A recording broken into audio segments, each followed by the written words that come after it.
अब थोड़ा सा बारीकी के साथ समझते हैं रे ऑप्टिक्स। आपका पहला पार्ट जो आता है मिरर फॉर्मूले वाला है ना। बच्चों के मन में ये डाउट है करें या ना करें फॉर्मूला, तो कर लीजिए। एक फॉर्मूला अगर हो गया तो बाकी के भी हो जाएंगे। अगर आपको लगता है फिर भी चूज़ ही होना है तो कोई भी कर लीजिए। डायग्राम सभी की कर लीजिए, वहाँ पे लिखाना, हो सकता है आपको आधे से ज़्यादा मार्क्स मिल जाए।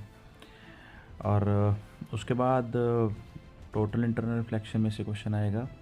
उसमें अलजला पढ़ने की ज़रूरत नहीं है, उसमें से कोई न्यूमेरिकल नहीं आता। टोटल रिफ्लेक्शन में से जो जैसे फिश वाला क्वेश्चन है या कौन टाइप क्वेश्चन है, पानी के अंदर कौन है या बल्ब रखा गया है, उस तरह के क्वेश्चन हो गए।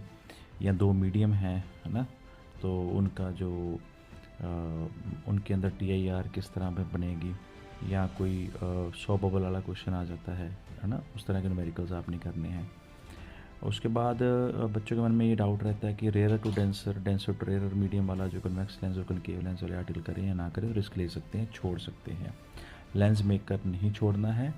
लेंस मेकर अगर मान लो फॉर्मूला आ जाता है तो कनकेव और कन्वेक्स का सेम है, और आपने क्या करना है, आपने लेंस मेकर फॉर्मूला याद रखना है, जो 1/f is equal to mu minus one, 1/r1 minus 1/r2। अगर मेरी मानो तो उस आर्टिकल को अगर वो नहीं आ रहा तो उल्टा करना शुरू कर दो।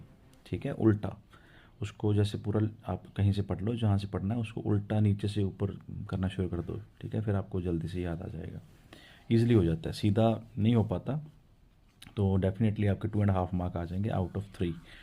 तो इसमें ना जो 1/f is equal to mu minus one वाला जो फॉर्मूला है, उसमें ही कंसेप्चुअल क्वेश्चन आएंगे आपको। ये आर्टिकल के चांसेस कम है, कंसेप्चुअल क्वेश्चन के चांसेस ज़्यादा हैं। जैसे plano convex lens, plano concave lens आ गया, या लेंस को वाटर में डाल दिया, या लेंस को ऐसे मीडियम में डाल दिया जिसकी डेंसिटी लेंस से भी ज़्यादा है, या आपको 100 बबल का क्वेश्चन बना के डाल देंगे।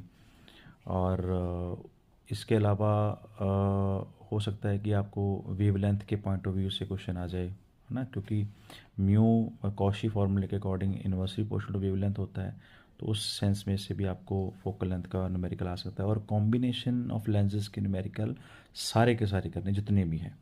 ठीक है, पावर और कॉम्बिनेशन ऑफ लेंसेज का, जैसे पावर ऑफ लेंस निकाल लो या फोकल लेंथ निकाल लो, तो वो वाले क्वेश्चंस भी आपने अच्छे से करने हैं। इसमें जितने भी कॉम्बिनेशनल न्यूमेरिकल है ना, उसमें कनकेव मिरर, कन्वेक्स मिरर वाले भी हैं। तो ध्यान रखना उसमें कि जब लेंस यूज़ करो तो लेंस फार्मूला लगाना है, अगर मिरर साथ में यूज़ करो तो मिरर फार्मूला लगाना है। अगर आपने ये नहीं भी किए ना न्यूमेरिकल्स कॉम्बिनेशन और पेपर में आ जाए, तो सिर्फ दोनों के फॉर्मूले लिखाना, लेंस फार्मूला और मिरर फार्मूला। ओके।